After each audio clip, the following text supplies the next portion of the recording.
Hello guys, welcome back to this question, important one from your NCERT. So without wasting your time, let's start the question. और इसमें हमें prove करना है the function is bijective. तो यानी आपको one one भी दिखाना है, ऑन टू भी दिखाना है। Let me tell you, function यहाँ a क्रॉस b से b क्रॉस a में आ रहा है, जहां पे अगर आपने फंक्शन में a और b को पुट किया तो आंसर आपका आएगा यहाँ पे b और a। ये बड़ा सिंपल सा थ्योरी उन्होंने यहाँ पे आपको प्रोवाइडेड किया हुआ है।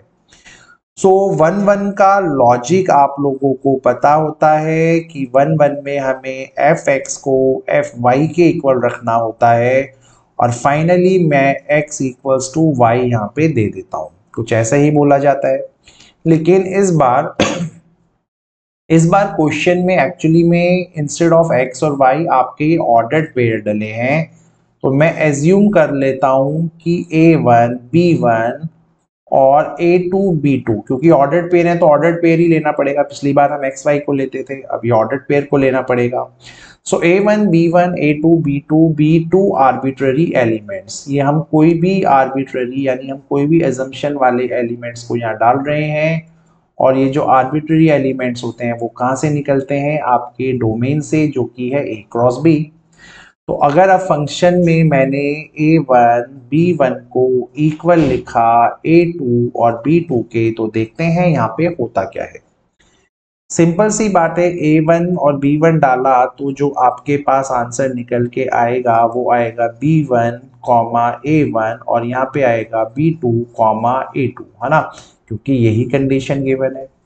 अब अगर दो ऑर्डर्ड पेयर आपस में इक्वल होते हैं तो जो इनके करस्पॉन्डिंग एलिमेंट्स होंगे, जो इनके करस्पॉन्डिंग वैल्यूज या एलिमेंट्स होते हैं, they are also equal. So with this property I can say my b1 equals to b2 and my a1 is equals to a2. Got it? अब जैसे ही आपस में इक्वल आ गए तो हम क्या बोल सकते हैं कि हमारा a1 कॉमा जो b1 है वो डेफिनेटली a2 कॉमा b2 के इक्वल भी होगा। सिंपल सा लॉजिक है यार। a1 को मैंने देखो a2 के इक्वल रखा है, b1 को मैंने b2 के इक्वल रखा है, और यही मेरी कंडीशन होती है। तो इन दोनों में a1 b1 और a2 b2 डालने से ये कंडीशन अगर फुलफिल हो गई तो इसका मतलब वही है कि fx और fy को इक्वल करने से x इक्वल्स टू y आ गया। तो जैसे ये हो जाता है तो हमें पता चल जाता है कि जो हमारा फंक्शन है ये यहाँ पे 1 1 हो गया। So the given function is your 1 1। ठीक है, यहाँ तक कोई चैलेंज नहीं है।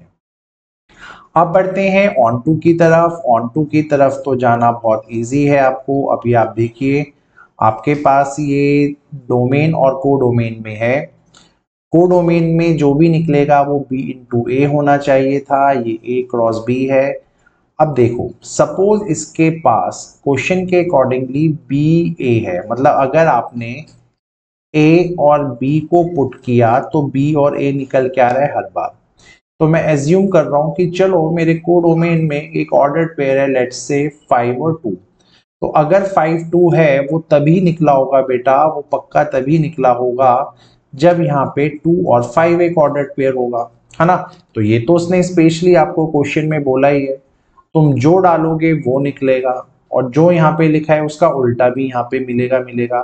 तो इसमें ज्यादा कोई पैनिक होने वाला बात नहीं है। आपको सिंपल सा बस ये लिखना है, फॉर एवरी पेयर, जो भी पेयर आपका है जिसको आपने बी और ए बोला है, इन योर कोडोमेन, ठीक है, in codomain has its pre image. उसकी प्री इमेज आपको 100% क्या दिखेगी, उसकी प्री इमेज दिखेगी आपको इन डोमेन में।